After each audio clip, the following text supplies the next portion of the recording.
We are not single-focused designers. A good designer normally has a lot of creativity and a lot of interests.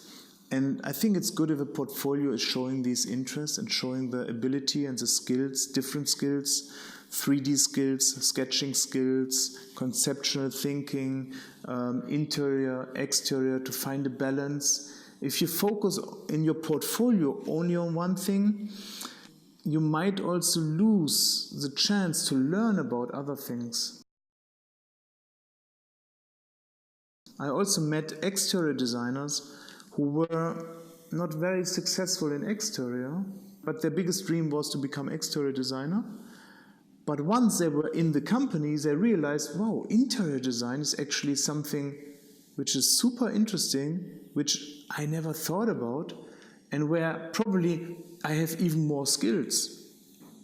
So I would also recommend to stay open and to be open also for other disciplines in the design field. You never know what really will suit you. It might be you get surprised when you start to work in a company, that you get surprised that another discipline is even more interesting for you. So stay open, stay curious.